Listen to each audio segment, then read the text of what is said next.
పేతురు రాసిన 2వ పత్రిక 1వ అధ్యాయం. యేసుక్రీస్తు దాసుడును అపోస్తలుడునైన సీమోను పేతురు, మన దేవుని యొక్క రక్షకుడైన యేసుక్రీస్తు యొక్కయు నీతిని బట్టి మావలినే అమూల్యమైన విశ్వాసము పొందిన వారికి శుభమని చెప్పి వ్రాయునది.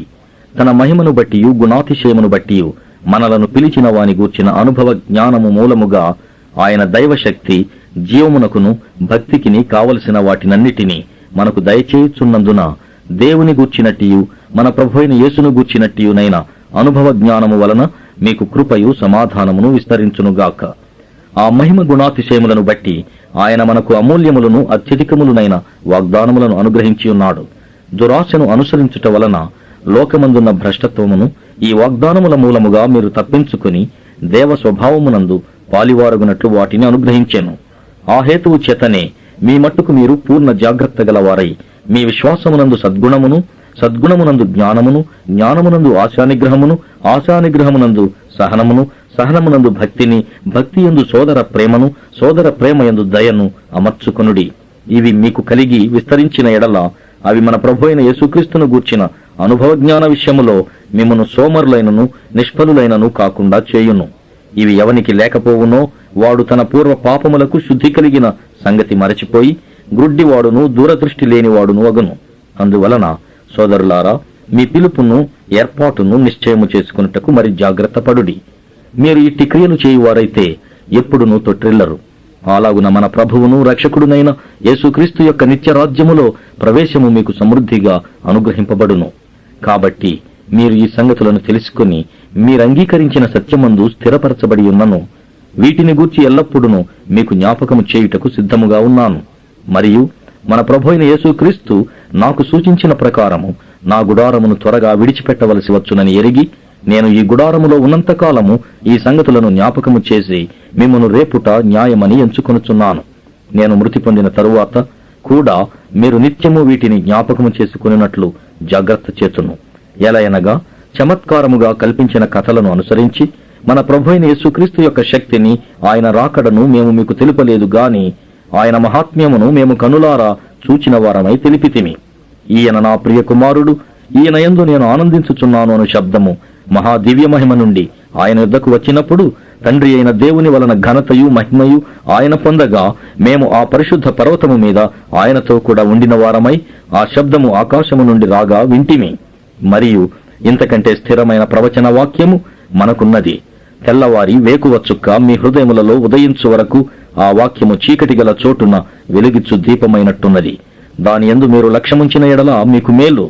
ఒకడు తన ఊహను బట్టి చెప్పుట వలన లేఖనములో ఏ ప్రవచనమును పుట్టదని మొదట గ్రహించుకొనవలెను. ఎలయనగా ప్రవచనం ఎప్పుడునూ మనుషుని ఇచ్ఛను బట్టి కలుగలేదు గాని మనుషులు పరిశుద్ధాత్మ వలన ప్రేరేపింపబడిన వారై దేవుని మూలముగా పలికిరి. 2వ అధ్యాయం. మరియు అబద్ధ ప్రవక్తలు ప్రజలలో ఉండిరి. అటువలనే మీలోనూ అబద్ధ బోధకులుందురు. వీరు తమను కొనిన ప్రభువును కూడా విసర్జించుచు తమకు తామే శీఘ్రముగా నాశనము కలుగ చేసుకునుచు నాశనకరమగు భిన్నాభిప్రాయములను రహస్యముగా బోధించుదురు. మరియు అనేకులు వారి పోకిరి చేష్టలను అనుసరించి నడుతురు. వీరిని బట్టి సత్యమార్గము దూషింపబడును. వారు అధిక లోభులై కల్పనావాక్యములు చెప్పుచు మీ వలన లాభము సంపాదించుకుందురు. వారికి పూర్వము నుండి విధింపబడిన తీర్పు ఆలస్యము చేయదు. వారి నాశనము కునికి నిద్రపోదు. దేవదూతలు పాపము చేసినప్పుడు దేవుడు వారిని విడిచిపెట్టక పాతాళ లోకమందలి కటిక చీకటి గల బిలములలోనికి త్రోసి తీర్పుకు కావలిలో ఉంచబడుటకు వారిని అప్పగించెను. మరియు ఆయన పూర్వకాలమందున్న లోకమును విడిచిపెట్టక భక్తిహీనుల సమూహం మీదికి జల ప్రళయమును రప్పించినప్పుడు నీతిని ప్రకటించిన నోవహును మరి 7 కాపాడెను. మరియు ఆయన సొదమ గొమొర్రాలను పట్టణములను భస్మము చేసి ముందుకు భక్తిహీనులకు వారికి వాటిని దృష్టాంతముగా ఉంచుటకై వాటికి నాశనము విధించి దుర్మార్గుల కామ వికారయుక్తమైన నడవడి చేత బహు బాధపడిన నీతిమంతుడగు లోతును తప్పించెను. ఆ నీతిమంతుడు వారి మధ్యను కాపురముండి తాను చూచిన వాటిని బట్టియు వినిన వాటిని బట్టియు వారి అక్రమమైన క్రియల విషయములో దినదినము నీతిగల తన మనస్సును నొప్పించుకొనుచూ వచ్చెను.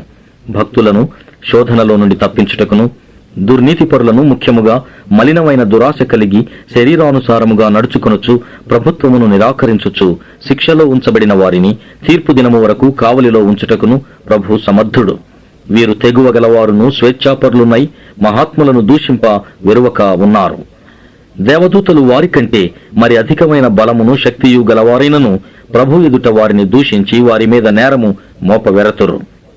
వారైతే పట్టబడి చంపబడుటకే స్వభావ సిద్ధముగా పుట్టిన వివేక శూన్యములగు మృగముల వలె ఉండి తమకు తెలియని విషయములను గూర్చి దూషించుచు తమ దుష్ప్రవర్తనకు ప్రతిఫలముగా హాని అనుభవించుచు తాము చేయు నాశనముతోనే తామే నాశనము పొందుదురు. ఒకనాటి సుఖానుభవము సంతోషమని ఎంచుకుందురు. వారు కళంకములను నిందాస్పదములునై తమ ప్రేమ విందులలో మీతో కూడా అన్నపానములు పుచ్చుకొనొచ్చు తమ భోగముల యందు సుఖించుదురు. వ్యభిచారిణిని చూచి ఆశించుచు పాపము మానలేని కన్నులు గలవారును అస్థిరులైన వారి మనస్సులను మరులు కొల్పుచు లోభత్వమందు సాధకము చేయబడిన హృదయము గలవారును శాపగ్రస్తులునయుండి తిన్నని మార్గమును విడిచి బెయోరు కుమారుడైన బిలాము పోయిన మార్గమును బట్టి త్రోవ తప్పిపోయిరి. ఆ బిలాము దుర్నీతి వలన కలుగు బహుమానమును ప్రేమించెను. అయితే తాను చేసిన అతిక్రమము నిమిత్తము అతడు గద్దింపబడెను. ఎట్లనగా నోరులేని గార్ధపము మానవ స్వరముతో మాటలాడి ఆ ప్రవక్త యొక్క వెర్రితనమును అడ్డగించెను. వీరు నీళ్లు లేని బావులును పెనుగాలికి కొట్టుకుని పోవు మేఘములునయ్యున్నారు. వీరి కొరకు గాఢాంధకారము భద్రము చేయబడి ఉన్నది. వీరు వ్యర్థమైన డంబపు మాటలు పలుకుచు తామే శరీర సంబంధమైన దురాశలు గలవారై తప్పు మార్గమందు నడుచు వారిలో నుండి అప్పుడే తప్పించుకొనిన వారిని పోకిరి చేష్టల చేత మరులు కొల్పుచున్నారు. తామే భ్రష్టత్వమునకు దాసులయుండియు అట్టి వారికి స్వాతంత్ర్యము ఇత్తుమని చెప్పుదురు. ఒకడు దేని వలన జయింపబడునో దానికి దాసుడగును గదా. వారు ప్రభువును రక్షకుడుమైన యేసుక్రీస్తు విషయమైన అనుభవ జ్ఞానము చేత ఈ లోక మాలిన్యములను తప్పించుకునిన తరువాత మరలా వాటిలో చిక్కుబడి వాటి చేత జయింపబడిన ఎడల వారి కడవరి స్థితి మొదటి స్థితి కంటే మరి చెడ్డదగును. వారు నీతి మార్గమును అనుభవపూర్వకముగా తెలుసుకుని తమకు అప్పగింపబడిన పరిశుద్ధమైన ఆజ్ఞ నుండి తొలగిపోవుట కంటే ఆ మార్గము అనుభవపూర్వకముగా తెలియకయుండుటయే వారికి మేలు. కుక్క తన వాంతికి తిరిగినట్టును కడుగబడిన పంది బురదలో దొర్లుటకు మళ్లినట్టును అను నిజమైన సామెత చొప్పున వీరికి సంభవించెను. 3వ అధ్యాయం. ప్రియులారా, ఈ 2వ పత్రిక మీకిప్పుడు రాయిస్తున్నాను. పరిశుద్ధ ప్రవక్తల చేత పూర్వమందు పలుకబడిన మాటలను ప్రభు అయిన రక్షకుడు మీ అపోస్తలుల ద్వారా ఇచ్చిన ఆజ్ఞను మీరు జ్ఞాపకము చేసుకునవలెనను విషయమును మీకు జ్ఞాపకము చేసి నిర్మలమైన మీ మనసులను రేపుచున్నాను. అంత్యదినములలో అపహాసకులు అపహసించుచూ వచ్చి తమ స్వకీయ దురాశల చొప్పున నడుచుకొనొచ్చు. ఆయన రాకడను గూర్చిన వాగ్దానం ఏమాయను? పితరులు నిద్రించినది మొదలుకొని సమస్తమును సృష్టి ఆరంభముననున్నట్టే నిలిచియున్నదే అని చెప్పుదురని మొదట మీరు తెలుసుకునవలెను. ఎలయనగా పూర్వము నుండి ఆకాశముండెననియు నీళ్లలో నుండి నీళ్ల వలనను సమకూర్చబడిన భూమియు దేవుని వాక్యము వలన కలిగిననియు వారు బుద్ధిపూర్వకముగా మరతురు. ఆ నీళ్ల వలన అప్పుడున్న లోకము నీటి వరదలో మునిగి నశించెను. అయితే ఇప్పుడున్న ఆకాశమును భూమియు భక్తిహీనుల తీర్పును నాశనమును జరుగు దినము వరకు అగ్ని కొరకు నిలువ చేయబడినవై అదే వాక్యము వలన భద్రము చేయబడి ఉన్నవి. ప్రియులారా, ఒక సంగతి మరచిపోకుడి. ఏమనగా ప్రభువు దృష్టికి ఒక దినము 1000 సంవత్సరముల వలెను 1000 సంవత్సరములు ఒక దినము వలెను ఉన్నవి.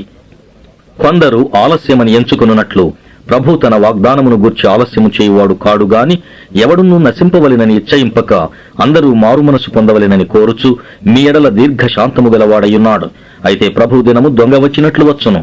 ఆ దినమున ఆకాశములు మహాధ్వనితో గతించిపోవును, పంచభూతములు మిక్కటమైన వేండ్రముతో లయమైపోవును, భూమియు దానిమీదనున్న కృత్యములను కాలిపోవును.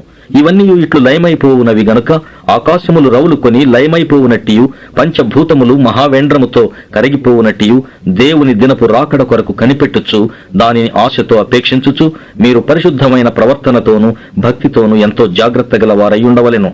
అయినను మనం ఆయన వాగ్దానమును బట్టి క్రొత్త ఆకాశముల కొరకును క్రొత్త భూమి కొరకును కనిపెట్టుచున్నాము. వాటి యందు నీతి నివసించును. ప్రియులారా, వీటి కొరకు మీరు కనిపెట్టువారు గనుక శాంతము గలవారై ఆయన దృష్టికి నిష్కలంకులుగాను నిందారహితులుగాను కనబడునట్లు జాగ్రత్తపడుడి. మరియు మన ప్రభు యొక్క దీర్ఘ శాంతము రక్షణార్థమైనదని ఎంచుకొనుడి. అలాగు మన ప్రియ సోదరుడైన పౌలు కూడా తనకు అనుగ్రహింపబడిన జ్ఞానము చొప్పున మీకు రాసియున్నాడు. వీటిని గూర్చి తన పత్రికలన్నిటిలోనూ బోధించుచున్నాడు. అయితే వాటిలో కొన్ని సంగతులు గ్రహించుటకు కష్టమైనవి. వీటిని విద్యావిహీనులను అస్థిరులైన వారును తక్కిన లేఖనములను అపార్థము చేసినట్లు తమ స్వకీయ నాశనమునకు అపార్థము చేయుదురు. ప్రియులారా, మీరు ఈ సంగతులు ముందుగా తెలుసుకుని ఉన్నారు గనుక మీరు నీతి విరోధుల తప్పు బోధ వలన తొలగింపబడి మీకు కలిగిన స్థిర మనస్సును విడిచి పడిపోకుండా కాచుకొనియుండుడి. మన ప్రభువును రక్షకుడునైన యేసుక్రీస్తు అనుగ్రహించు కృపయందును జ్ఞానమందును అభివృద్ధి పొందుడి. ఆయనకు ఇప్పుడును యుగాంత దినము వరకును మహిమ కలుగునుగాక. ఆమేన్.